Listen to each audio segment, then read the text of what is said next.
Hello everyone, welcome to Devi life styles. నేను మీ దేవి. ఇవాళ మన వీడియోలో చిన్న చేపలతో పులుసును ఎప్పుడూ పర్ఫెక్ట్గా చాలా రుచిగా రావాలంటే ఎలా తయారు చేసుకోవాలో ఈ వీడియోలో చూసిద్దాము. చాలా ఈజీ మెథడ్ అండి. మరి టేస్టీ చేపల పులుసును ఎలా తయారు చేసుకోవాలో ఆ ప్రాసెస్ ఏంటో ఈ వీడియోలో చూసిద్దామా. ముందుగా నేను ఇక్కడ 1 కేజీ చిన్న కానగడత చేపల్ని శుభ్రంగా క్లీన్ చేసుకొని తీసుకున్నానండి.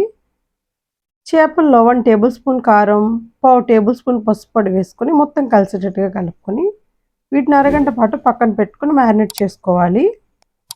చేపలను ఉప్పు, పసుపు, నిమ్మరసం వేసి క్లీన్ చేసుకున్నారంటే నీచు వాసన రాకుండా ఉంటుంది. పెద్ద నిమ్మకాయ సైజ్ అంత చింతపండుని తీసుకొని వాటర్లో నానబెట్టుకొని చింతపండు గుడ్డు తీసుకొని పక్కన పెట్టుకోవాలి. అరగంట తర్వాత స్టవ్ ఆన్ చేసుకొని ఒక కడాయిలో 4 టేబుల్ స్పూన్ల ఆయిల్ వేసుకుని ఆయిల్ వేడయ్యాక ఒక పెద్ద సైజు సన్నగా తరిగిన ఉల్లిపాయ ముక్కలు వేసుకొని ఫ్రై చేసుకోవాలి.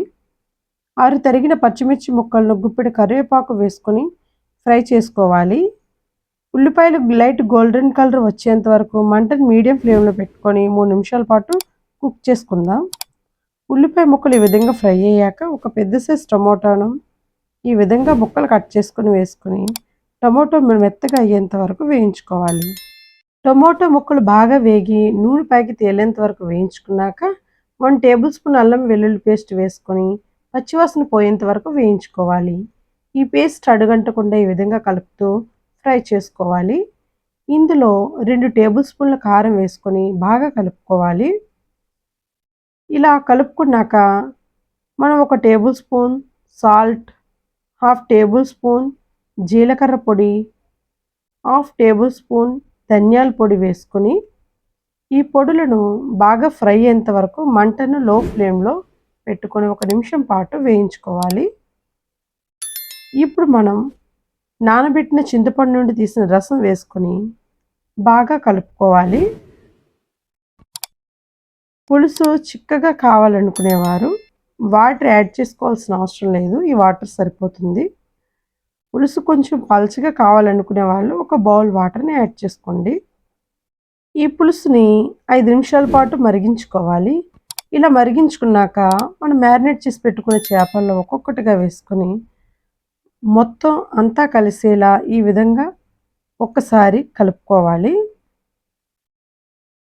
ఒకసారి చేపలు ఉడకడం స్టార్ట్ అయ్యాక గరిటె పట్టి కలపకూడదండి. మంటని హై ఫ్లేమ్లో అడ్జస్ట్ చేసుకొని 10 నిమిషాల పాటు ఉడికించుకోవాలి. పులుసు దగ్గరికి అయ్యాక గరాటు పట్టకుండా ఏదైనా ఒక క్లాత్ తీసుకొని కడాయిని పట్టుకొని ఈ విధంగా కలుపుకోవాలి. మన చేపల పులుసు అయితే రెడీ అయిపోయింది. చేపల పులుసు మరీ చిక్కగా గ్రేవీలా కాకుండా ఈ మాదిరిగా ఉంటే సరిపోతుంది. చేపల పులుసుని వేడివేడిగా తినే కంటే మార్నింగ్ పెట్టుకున్న చేపల పులుసును మన లంచ్లో తీసుకుంటే టేస్ట్ అయితే సూపర్గా ఉంటుంది. మీరు కూడా ఒకసారి తప్పకుండా ట్రై చేసి మీకు ఎలా కుదిరిందనేది మీ అమూల్యమైన ఫీడ్బ్యాక్ను మా కామెంట్స్లో తెలియజేయండి.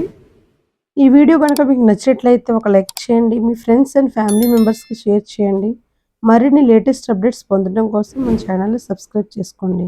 బెల్ ఐకాన్ యాక్టివేట్ చేసుకోవడం వల్ల ప్రతి వీడియో కూడా మీకు నోటిఫికేషన్ రూపంలో వస్తుంది. Thank you for watching.